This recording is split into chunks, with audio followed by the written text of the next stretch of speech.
Can John Ram find redemption at the Memorial Tournament this year after a early exit? Find out that and more in this week's Four Thoughts.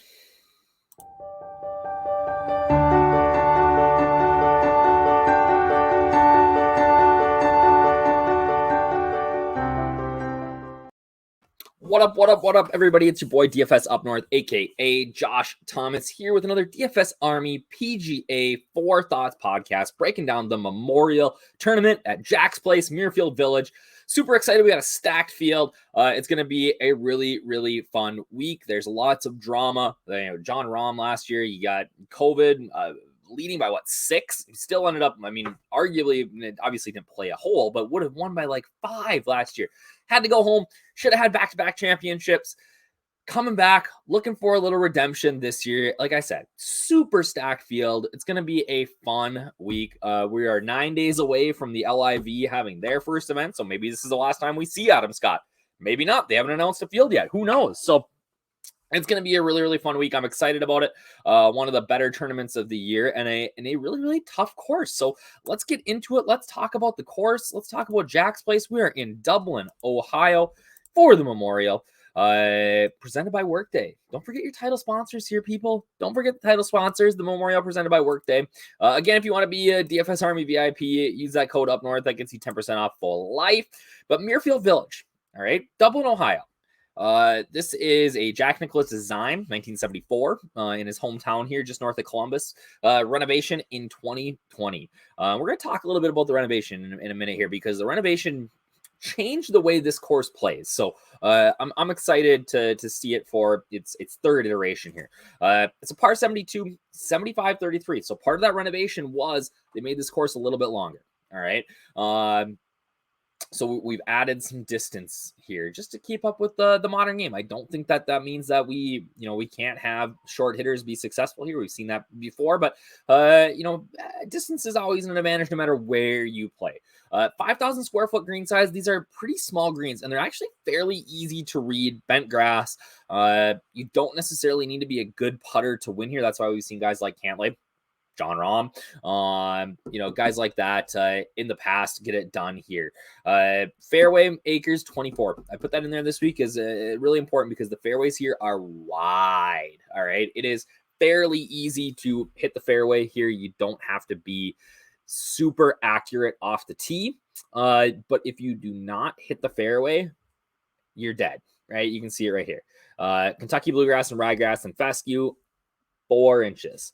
All right. The rough is nasty. It is thick. It is going to tie your club up. You are literally, we are going to be looking at punch outs from the rough this week, where guys are just trying to advance the ball down the fairway and hopefully get a wedge into a green. Really, really deep sand bunkers, 68, 13 water hazards. Hole water is in play on 13 different holes. So you can make a big number here. It is definitely possible.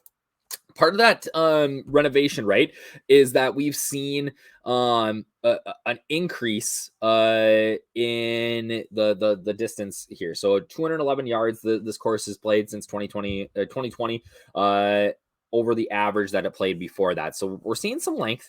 The average score to par is 1.5. The average cut line is 3. That average score to par has also gone up about almost a full stroke since 2020. So since they've done this renovation, we've had this course play a lot tougher than it did in the past. You're going to see some of the scores here, the guys that won, and you can pretty clearly see that iteration of before the renovation and after. All right. These smallish green complexes, you really need to be good around the greens, especially when you talk about how long that rough is. So guys that are struggling, that tend to struggle around the greens, guys like Victor Hovland, they tend to struggle here. Hovland's 45th, 46th or something like that. He made the cut. He's not, but he's never really paid off his salary. I think that he's a guy that I'm going to be underweight on this week, just because I think if he's not super on point with his iron game, he's in trouble. Right around these greens, he is in trouble. You can kind of see the rough here in this picture of John Rahm after they told him that he had COVID and couldn't play anymore. But yeah, you can see how his feet sink in, right? It's nasty. It's going to be gross. And with that added length, you see a really big increase in long irons into holes. So 175 yards plus, we're talking a higher average there, higher at 200, higher at 225, higher at 250. So more shots from that range than your typical, event on tour where you're kind of a wedge fest, right? So guys who are good with their long irons and, fairway metals, things like that are going to be in good shape here. So a guy like Hideki Matsuyama, who's a surgeon with his 3-wood from 250, right? Guys like that have success here, as we've seen, and I think are really, really good plays this week. We talk about some of the 4 winners, right? I said you can pretty much see where the difference is, and it's right here. Guys obviously Cantlay successful here twice. Probably shouldn't have won. Should have 2 pictures of John Rahm there. But Cantlay minus 13 last year, led the field in strokes gained tee to green, led the field in green regulation. Again, we talk about how important that is. John Rahm minus 3 or minus 9, led the field in strokes gained tee to green. Really, really difficult Sunday conditions for everybody. Shot plus 3, which is crazy.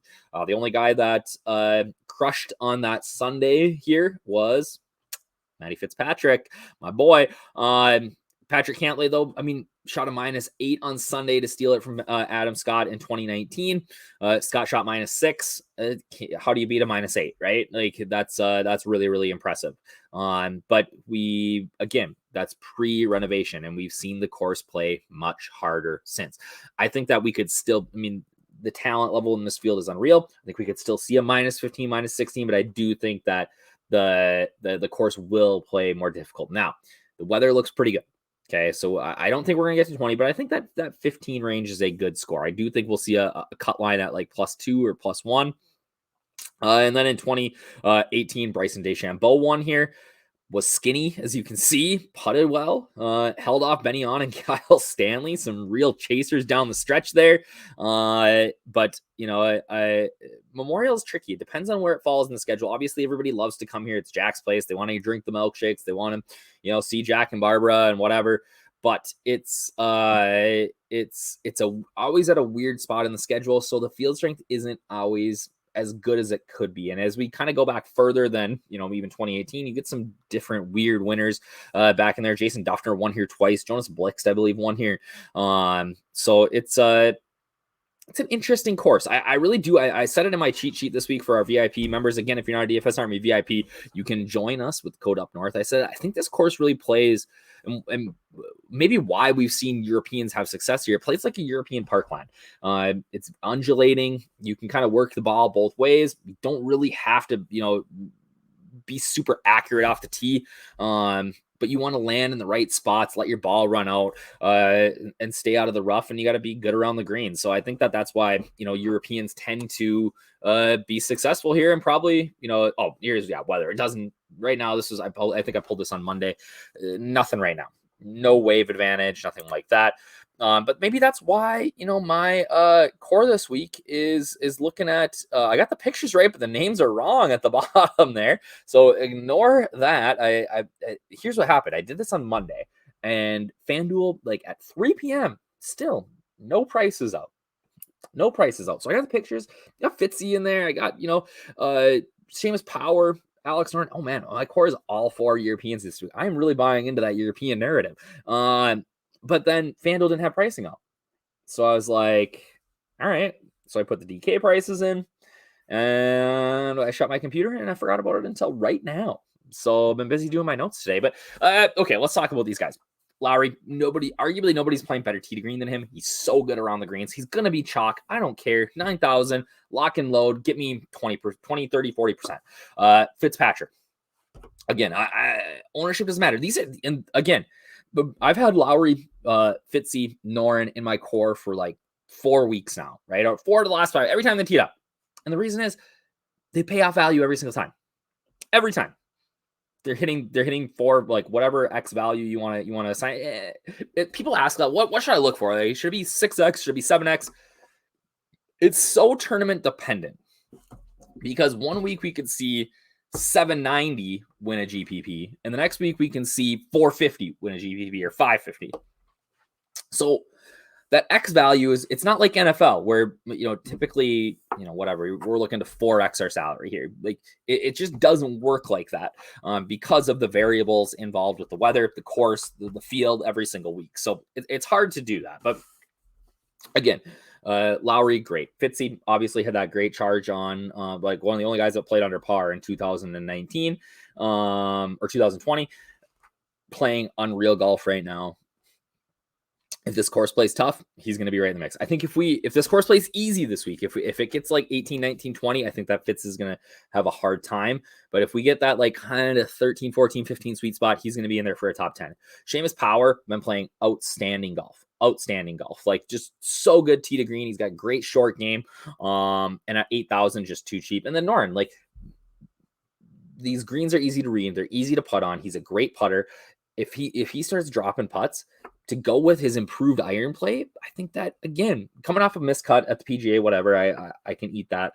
I just think that the upside at 7,500 is so good that I have a hard time going away from it. So these are my core plays this week, and what I like about these plays is, as you're going to see here in a little bit, when I go in, I'm going to build 20 max in our DFS Army DS optimizers, Domination Station optimizer.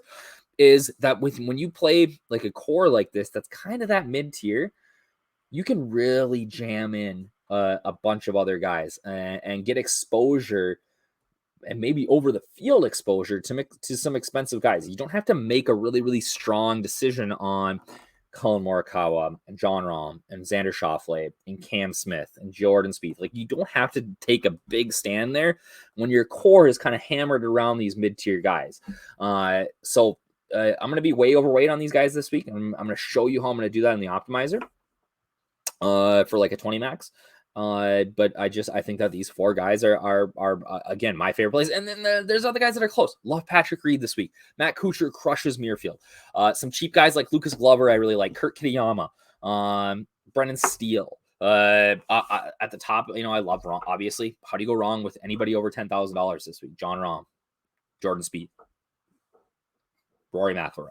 Like, you don't. So I'm pretty high on this sort of kind of mid-tier build. So let me show you what that looks like in our Domination Station optimizer. If you are not familiar with this, this is our this is what we use at DFS Army to build lineups, and it's one of my favorite tools that we have. I've been around this industry for I actually figured out the other day, it's been like 5 years since I DM'd Kev Geek, FF Football Geek on Twitter, the owner of DFS Army on Twitter, and I just said, hey, I can make your golf content better.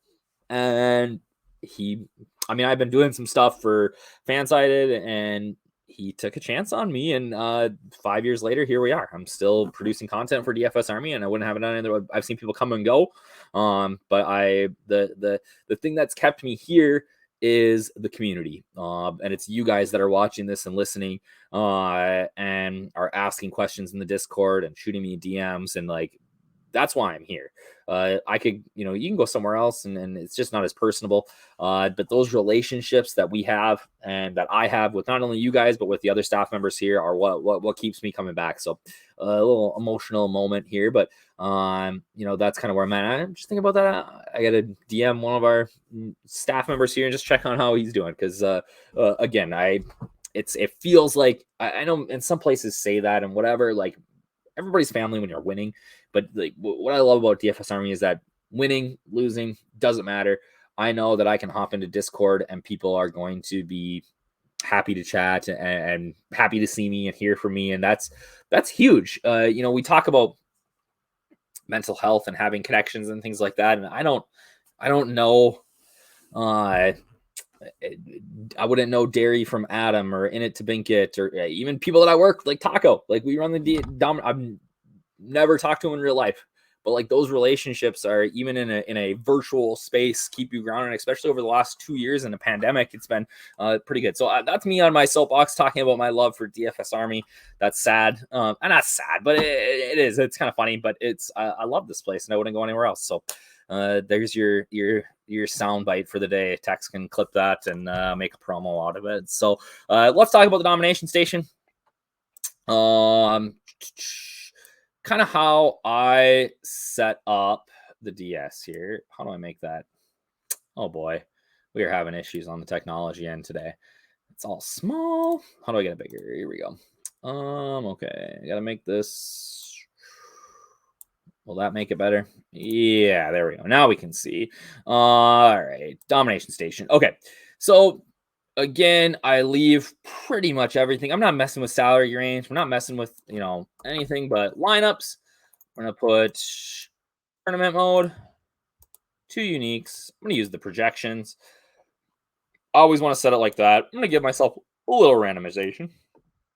And then I said, okay, player, one thing that we can do here at DFS Army, which I love, is we can put in, a rule that states like all your lineups have to have so many of these certain players. So I want to put my core in there, right? So I'm going to wrap this core into everything. And I'm going to say 2 of 4. We're going to see what that looks like. I might do 3 of 4. So I got Fitzy. Who am I looking for here? Seamus. And Norn in all of my lineups. So I'm going to add that rule. All right. So now if I just ran this, it would give me all those guys or 2 of those 4 guys in all of my lineups. I also like to set an exposure max, try to keep it around 60.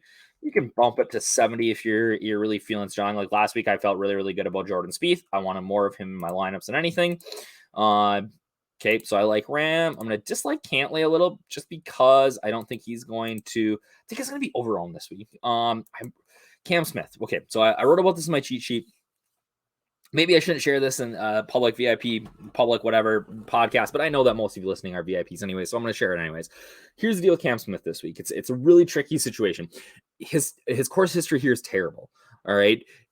He's really struggled at this event for whatever reason, which is surprising because he crushes at Augusta, and I think Augusta is a great comp for Muirfield Village. But like 5 miscuts, the kid can't play here. 1 miscut, fine. 2 miscuts, whatever.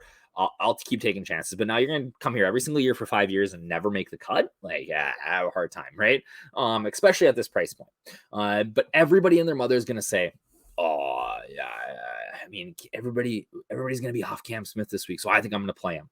Or they're going to talk about fading him, and then they're going to, on Wednesday, they're going to see ownership, and it's going to be lower, and they're going to go, oh, crap, I got to play Cam Smith. So I'm not even messing with it. I'm assuming he's going to be 16, 17, 18, maybe even crawl up to 20%. And I'm just going to be underweight on it. Like, sorry, like I'm okay. If Cam Smith wins this week, that's awesome. Well, it's great. I hope he wins and I'll lose money on it. But for me, I'm going to be underweight, and maybe that makes me a chalk donkey because maybe he is a good play, but for me, it just doesn't make a ton of sense. Love Fitzy, love Lowry. I think Sung Jae's interesting. I think Cam Young's going to be overowned. I don't hate him. I just think he's going to be overowned. I don't like Berger or Connors this week. Just not interested. Like Berger had a pop off last week, but somebody asked me about Keegan Bradley. I just rather play Mito. I'd rather play Seamus Power.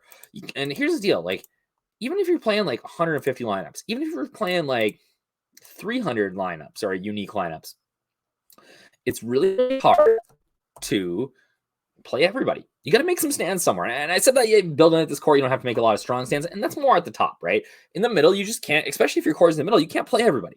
I'm putting 5% on Bryson here. I just want a little bit of Bryson. He's found God. He's feeling healthy. He's won here before. I don't know. I think Bryson could be sneaky this week. Let me like Norin here. And let's just see what happens. Let's see what this lineup looks like. So we're going to build 20. Goes pretty quick. Boom, boom, boom. We can see our ownership. I should get Lowry, Fitz, Norin, Power at 35. I don't hate that. I'm getting a ton of Jordan Spieth. Sung Jae, I got 35 total players. Okay. So that's a lot for me. So what I'm going to do is I'm going to go through here. I really like, I'm going to just see where I'm at on guys and say, okay, where do I need to get more? Where do I need to get less? So I don't want any Eric Van Ryan. I'm going to uncheck him. I want more Kitayama. I'm not really interested in Alex Smalley. I'm not really interested in Tom Hoagie. Knox is fine. He was like the last guy out of my cheat sheet. Hadwin, no. Johnny Vegas, not really. Keegan Bradley, not really. Not going to uncheck Neiman, but I'm close. I'm going to uncheck Hovland because I talked about how I don't like him. I don't think Harmon just entered this because he sucked last week. So for that reason, not that interested. Who am I missing here? Lucas Glover, right? That's who I said I really liked down there. Got great history here. Just makes cuts, man. Just makes cuts. So let's look up Lucas and give me 15%. Oh, there's not Lucas. I like Herbert. He played 18th here last year. Let's give me a little bit of Herbie too. All right, now let's see what happens. See what those lineups look like. All right, so we got Lowry. Oh, I'm getting a ton of Mito. I really like Mito too. Kirk, Spieth, Xander. Where are the studs at? Rom, 15. I don't hate that. That's probably right in line. Down to 32 players used. Anybody I want to get rid of here? I can keep Neesmith in there. Bryson. Actually, I pretty much like everybody within this sort of range. I want less. So here's the deal. And I think it's annoying that it does this, and it's something that we need to fix. But if I go 0% randomization, I bet you I get a smaller. Yeah, see, 20%. Isn't that ridiculous? And I just knew that it was going to do that. I knew it was going to do that. All right, let's do this then. Yeah, because that's going to tighten you up. Yeah, right. Like I hate that it does that, because I like the idea of the randomization. I really, really do. I like the idea that, if Matt Neesmith's projection is 50, I'll use Kitayama. Let's just say it's 50 flat at 15% over, right? If I put 15% randomization, that's going to give me Kitayama sometimes at 50 times 15%, like sometimes at 70 and sometimes at 35, right? Just depending on the run, it's going to change every time. And I like the idea of that, but in theory, that makes a lot of sense. In practice, in the optimizer, sometimes it doesn't work as well as you'd like it to, because I like a little tighter pool. I want less Aaron Wise. I'm gonna put 10% there as a max exposure. Otherwise, it looks pretty good. We're back at 20.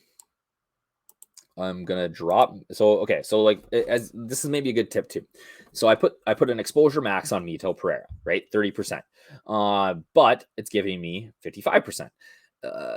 If I go up here, I got prioritize completing lineups above min and max exposure settings. Okay. And I want that because I want to be able to make all my lineups. So I put 30 and I'm still getting too much Mito. So how do I get him to be in there less? So what you got to do is you got to change the projection. So I run that projection down a little bit. Oh man, Brendan Steele. I like you, Brendan Steele, but that is too much. I like you, Chris Kirk, but that is too much. All right, let's run it again. See what happens. And see if I get, by that, just changing that projection by 2 points, if that gets me a little less. Give me one less lineup of Mito Pereira. All right, now I got to go down here. Let's click optimize and see what happens. Maybe, and I will say this. I'll say this. The optimizer is smarter than me. I talk about this a lot in NFL. The optimizer is smarter than me. So if you keep going and you're like, oh, fuck, come on, less that guy. At some point, you got to be like, I just got to eat it. I'm wrong. The optimizer's right. I'm wrong. Because that guy's going to go off and you are going to be pissed off. All right. Let's see what these lineups look like. Yeah. Essentially this one's like my hand build. I think I put Kitayama instead of Brendan Steele, and I could just do that in here like this, but that's my hand build. This is another sneaky little trick that we have that maybe not everybody knows about how to use, but you can essentially go in and hand build yourself after after the thing uses it. So you can change guys out, things like that. So yeah, that's essentially my hand build.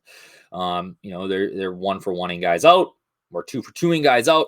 And everybody's just hammered around that core. And I still got a decent amount of some of the studs, right? Like Zalatoris 5. I got Reed at 10%. And if I was going to keep going here and we were going to, do more of this, I'd put a Reed at like 30. And I would get, I'm not getting any John Rahm. Let's run this one more time just to, like I said, I want to be like field on some of these guys. It's gonna knock down my Spieth ownership. To be honest, I don't probably need 70% Spieth. Although on 20 max, I don't mind making that sort of stand. McIlroy, let's just go 10. All right, let's see if we're able to build lineups here. It's gonna give me more. It's gonna make my player pool bigger, but that's okay. 21, not bad. It gave me 100% Jordan Spieth. Did I get any Rahm? No. So I would have to. So again, if I was like, okay, I need to get these guys in, I need to start jamming in higher projections. the minimum didn't work. I need a higher projection, right?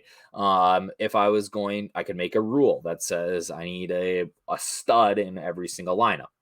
I could put a cap, a stronger, I could reduce Jordan Spieth. And you know what? Sometimes you have to do, and like people don't understand this, is that they think that you just press a button and it happens and you win $1 million. Sometimes you do this for like an hour and a half and you realize I've just constrained this too much. I just need to start over, and you got to go and you got to clear your cash and you got to start all over. But that's the grind, and I enjoy it.